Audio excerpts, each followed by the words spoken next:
अफजल खानाचा वध. महाराजांच्या चारित्र्यात अफजल खानाचा वध हा प्रसंग अतिशय नाट्यमय आणि अद्भुत समजला जातो. अफजल खानाचा अडसर दूर झाला नसता तर महाराजांनी स्वराज्याचे स्वप्न पूर्ण झाले असते किंवा नाही, याबद्दल बरेच इतिहासकारांची शंका व्यक्त केलेली आढळते. म्हणून अफजल खानाचे आगमन आणि त्याचा शेवट झालेला नाश याची हकीकत सुसंगत रीतीने पाहणे आवश्यक ठरते. महाराजांना नष्ट करण्याकरिता अफजल खानाची नेमणूक. इसवी सन 1656 मध्ये जावळी जिंकल्यानंतर महाराजांनी साम्राज्य विस्ताराचे धोरण अंमलात आणले आणि देशावर वाई, साताऱ्यापर्यंत आणि कोकणात महाडपर्यंत आपल्या राज्याचा विस्तार घडवून आणला. महाराजांच्या या आक्रमक हालचालीमुळे आदिलशाही दरबाराला महाराजांची मोठी भीती वाटू लागली. आदिलशाही सुलतान मोहम्मद शाह नोव्हेंबर 1656 मध्ये मृत्यू पावल्यामुळे आदिलशाही राज्यात मोठी अस्थिर परिस्थिती निर्माण झाली होती. त्यात मोगलांशी युद्ध उद्भवल्यामुळे आदिलशाही राज्याला महाराजांविरुद्ध कोणतीही कारवाई करता आली नाही. पलीकडे शहाजहान आजारी पडून यादवी युद्धाला प्रारंभ झाला आणि औरंगजेब उत्तर हिंदुस्थानात निघून गेला. आदिलशाहचे मोगलांशी चाललेले युद्ध संपुष्टात आले आणि आदिलशाह महाराजांविरुद्ध कारवाई करण्याला मोकळा झाला. आदिलशाहने प्रथमतः शहाजीला पत्र लिहून आपल्या मुलाला आवरण्यात सांगितले, पण शहाजीने महाराजांना आपले ऐकत नाही असे कळवले. त्यामुळे महाराजांचा बंदोबस्त करण्याकरिता म्हणून एखादा पराक्रमी बलिष्ठ सरदार पाठवण्याशिवाय दुसरे गत्यंतर उरले नाही, अशी आदिलशाहची खात्री पटली आणि अशा सरदाराचा शोध घेण्याचा प्रारंभ झाला. आदिलशाही दरबारातील एकही सरदार महाराजांच्या वठणीवर आणण्याची जबाबदारी घेऊ इच्छित नव्हता. अशा स्थितीत अफजल खान नावाचा पराक्रमी सेनापती ही जबाबदारी स्वीकारण्यास समोर आला. तत्कालीन आदिलशाही सरदारांमध्ये अफजल खानाचा युद्धाचा सर्वात जास्त अनुभव होता आणि पराक्रमी त्याचा हात धरणारा कोणीही नव्हता. महाराजांना आपण जिवंत कैद करूनच आणतो, अशी प्रौढ अफजल खानाला मिरवली आणि भर दरबारात महाराजांना वठणीवर आणण्याची कामगिरी त्याने स्वीकारली. महाराजांना नष्ट करण्याची जबाबदारी अफजल खानाने स्वीकारली. त्यात खानाचे अनेक हेतू होते. मुख्य म्हणजे खान आदिलशाही दरबाराशी एकनिष्ठ होता आणि आपल्या राज्याला महाराजांकडून कोणताही धोका होऊ नये असे खानाला प्रामाणिकपणे वाटत होते. याशिवाय खान हिंदू धर्माचा कडवा शत्रू होता. हिंदू देवदेवतांच्या मूर्त्या फोडण्यात त्याला मोठा आनंद वाटत असे. याशिवाय शहाजीबद्दल सुद्धा खानाच्या मनात मत्सर निर्माण झाला होता. म्हणून आदिलशहाने ज्यावेळी शहाजी राजास अटक केली त्यावेळी अफजल खानाने शहाजी राजांच्या पायात बेड्या टाकून त्यांना विजापूरपर्यंत मिरवत आणले होते. या सर्व कारणांमुळे अफजल खानाने महाराजांना वठणीवर आणण्याची जबाबदारी स्वीकारली. स्वारीला प्रारंभ होताच मावळ प्रांतातील आणि जावळी भागातील सर्व देशमुखांना त्यांनी अफजल खानाचे सर्वतोपरी सहकार्य द्यावे असे आदिलशाही फर्मान जारी करण्यात आले. यापैकी खंडोजी खोपडे हा देशमुख फक्त अफजल खानाला सामील झाला, परंतु बाकीच्या बहुसंख्य देशमुखांनी त्या बाबतीत टाळाटाळ केली असे दिसून येते. आपली स्वारी यशस्वी रीतीने पार पाडण्याकरता खानाला पैशाची आवश्यकता होती. याकरिता वाटेत त्यांनी लुटालूट करण्याचे, हिंदू मंदिरे उद्ध्वस्त करून तेथले द्रव्य हस्तगत करण्याचे धोरण अंमलात आणले. अफजल खानाने या धोरणानुसार पंढरपुरास येऊन प्रथम विठ्ठलाचे देऊळ उद्ध्वस्त केले. पुजाऱ्यांनी सावधगिरी राखून विठोबाला अगोदरच दूर लपून ठेवल्यामुळे मूर्तीला मात्र धक्का लागला नाही. खास सैन्य पाठवून तुळजापूरचे भवानी मंदिरही उद्ध्वस्त करण्यात आले. यानंतर अफजल खानने फलटण जिल्ह्यात प्रवेश केला आणि वाईच्या राजरस्त्यावर असणाऱ्या मळवळी खेड्यात त्याने लुटालुटीला प्रारंभ केला. मळवळीत बजाजी नाईक निंबाळकरला पकडण्यात आले आणि त्यांच्याकडून 2 लाख रुपये जबरदस्तीने वसूल करण्यात आले. अशा रीतीने जे राजकीय युद्ध होते त्याचे स्वरूप धर्मयुद्धात झाले. मराठ्यांचे हे फारच मोठे आव्हान वाटले आणि त्यांनी खानाला प्रखर प्रतिकार करण्याचा दृढ निश्चय केला. महाराजांना ज्यावेळी खानाच्या या हालचालीची बातमी कळाली त्यावेळी त्यांनी आपले सैन्य जावळीला हलवले. त्यामुळे खानाला आपल्या योजनेत थोडा बदल करावा लागला. महाराजांशी समोरासमोर लढाई करण्याऐवजी कूटनीतीने महाराजांना आपल्या भेटीस बोलावे असे खानास वाटू लागले. अफजल खानाने म्हणून कृष्णाजी भास्कर या आपल्या वकिलाला महाराजांकडे पाठवले. अफजल खानाला कसे तोंड द्यावे हा महाराजांसमोर मोठा पंचप्रसंग होता. अफजल खानाच्या सामर्थ्यामुळे आपला टिकाव लागणार नाही हे महाराज ओळखून होते. अशा स्थितीत कूटनीतीचा वापर करून या प्रसंगातून निसटावे असे महाराजांनी ठरवले होते. अफजल खानाच्या भेटी घेण्यापूर्वी खानाने मनोगत काय आहे हेही जाणून घेणे आवश्यक होते. खानाचा वकील कृष्णाजी भास्कर याच्याशी दीर्घकाळ गुप्त चर्चा केल्यानंतर खानाला विश्वासघात करायचा आहे ही गोष्ट महाराजांनी जाणली. अफजल खानाला भेटावे किंवा नाही आणि अफजल खानासंबंधी कोणता निर्णय घ्यावा या बाबतीत महाराजांच्या मनात अतिशय गोंधळ निर्माण झाला होता. आपल्यापेक्षा सामर्थ्यवान, विश्वासघातकी आणि धूर्त अशा शत्रूला कसे तोंड द्यावे हा मोठाच प्रश्न होता. शरणागती घेतल्यास स्वराज्याचे जे स्वप्न डोळ्यासमोर ठेवलेले होते त्याचा पूर्ण नाश होणार नाही. यावेळी महाराजांनी आपले मंत्री आणि सेनानी यांच्याशी वारंवार विचार विनिमय केला आणि पुढे काय करावे याबाबत त्यांचे मत विचारले. सर्वांनी खानाचे सामर्थ्य अचाट असल्याचे, खानाचे वर्चस्व मान्य करावे आणि खानासमोर शरणागती घ्यावी असे मत दिले. कारण खानाच्या लष्करी सामर्थ्यासमोर महाराजांचा टिकाव लागणार नाही असे सर्वांनाच प्रामाणिकपणे वाटत होते. या विचारामुळे महाराजांनी अतिशय अस्तब्ध झाला आणि त्याला कोणता निर्णय द्यावा हे सुचेनासे झाले. असे म्हणतात की त्याच दिवशी तुळजाभवानी महाराजांच्या स्वप्नात आली आणि तिने आशीर्वाद दिला. तिने महाराजांना तुझे हात अफजल खान मारवितो असा संदेश दिला. तुळजाभवानीच्या या साक्षात्कारामुळे महाराजांना प्रचंड आत्मविश्वास प्राप्त झाला आणि त्यांनी अफजल खानाची प्रत्यक्ष भेट घेण्यास ठरविले. अफजल खान यावेळी कृष्णाकाठी घाट माथ्यावर पहिला मुक्काम करून होता. महाराजांना वाईला भेटीस बोलवावे आणि तिथेच त्याला कैद करावे अशी खानाने एकूण योजना होती. या योजनेनुसार खानाने आपला वकील कृष्णाजी भास्कर याला महाराजांकडे पाठवले.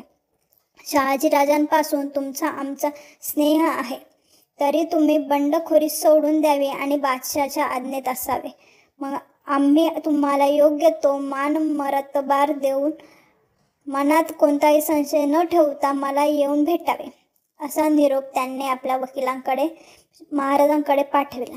महाराजांनी अफजल खानाच्या या विनंतीला ताबडतोब मान्यता दिली आणि पंडित गोपीनाथ या आपल्या वकिलाला कृष्णाजी भास्करांबरोबर पाठवून खानाची भेट घेण्याची आज्ञा केली. पंडित गोपीनाथने महाराजांना अफजल खानाची भेट घेण्यासाठी अत्यंत भीती वाटत आहे, महाराज अतिशय घाबरलेले आहे असे नाटक करावे अशा खास गुप्त सूचना दिल्या. याचबरोबर खानाचा खरा हेतू काय आहे, खानाची एकूण संख्या काय आहे इत्यादी माहितीनुसार त्यांनी आणावे असेही त्यांना सांगण्यात आले होते. महाराजांच्या वकिलाने आपली कामगिरी बेमुलारित्या बजावली. महाराज घाबरल्यामुळे तो वाईस येण्यास तयार नाही, परंतु जावळीला येऊन भेटण्यास मात्र तयार आहे असे खानाच्या मनात ठसवण्यात आले. खान महाराजांच्या या गोड बोलण्याला बळी पडला आणि त्याने जावळी या ठिकाणी महाराजांना भेट घेण्यासाठी होकार दिला. खानाच्या या संमतीमुळे महाराजांनी अर्धी लढाई जिंकली असे आपल्याला म्हणावेच लागेल, कारण जावळीच्या प्रदेशात खानाची कोंडी करणे महाराजांना सहज शक्य होते. महाराजांनी यानंतर खानांकडून तो कधीही आपल्याला दगा करणार नाही असे वचन घेतले. परस्परांच्या अनाभाका झाल्यानंतर वाईपासून प्रतापगडापर्यंत महाराजांनी एक खास रस्ता बांधला. त्यामुळे खानाला जावळीच्या जंगलात येऊन पोहोचवणे अतिशय सोपे जाणार होते. रस्त्याच्या दोन्ही बाजूला घनदाट जंगल होते. त्या ठिकाणी महाराजांनी खानाला न दिसले अशा रीतीने आपले सैन्य लपून ठेवले. ठरल्यानुसार अफजल खान आपल्या 12,000 सैनिकांशी वाईहून निघून कोयना नदीच्या काठी आला. वाटेत रडतोडीचा घाट त्याला चढून यावे लागले होते. जागोजागी महाराजांनी खानाच्या स्वागताची उत्तम तयारी केली होती. त्यामुळे वाटेत खानाला कोणत्याही हाल अपेष्टांना तोंड द्यावे लागले नाही. अशा रीतीने खानाच्या आगमनानंतर 10 नोव्हेंबर 1659 हा दिवस भेटीकरता निश्चित केला गेला. या भेटीकरता महाराजांनी जय्यत तयारी केली होती. प्रतापगडाच्या पायथ्याशी एक उत्तम शामियाना उभारण्यात आला होता. खानाची आपल्याला भीती वाटते हे नाटक महाराजांनी शेवटपर्यंत कायम ठेवले होते. त्यामुळे खानाला आपले लष्कर बऱ्याच अंतरावर दूर ठेवावे लागले होते. प्रत्येकाने आपल्याबरोबर केवळ 10 सैनिक घ्यायचे, परंतु प्रत्यक्ष भेटीच्या वेळी फक्त 2 शरीर संरक्षक असावेत. या योजनेला दोघांनीही संमती दिली होती. खानाच्या हेतूबद्दल महाराजांच्या मनात पक्का संशय असल्याने त्यांनी अंगात चिलखत चढवले होते. यात बिछवा आणि वाघनखे होती. जीवा महाला आणि संभाजी कावजी हे शरीररक्षक आणि 10 सैनिक हेही महाराजांनी आपल्याबरोबर बाळगले होते. प्रथम खान 1500 सैनिक घेऊन महाराजांच्या भेटीस निघाले. परंतु महाराज त्यावेळी घाबरून जाईल असे महाराजांच्या वकीने खानास सांगितले, म्हणून खानाने तेही सैनिक मागे ठेवले. भेटीच्या ठिकाणी ज्या वेळेस खान आला त्यावेळी त्यासोबत सय्यद बंडा, वकील कृष्णाजी भास्कर आणि पंत गोपीनाथ आणि 2 श्रीरक्षक इत्यादी मंडळी होती.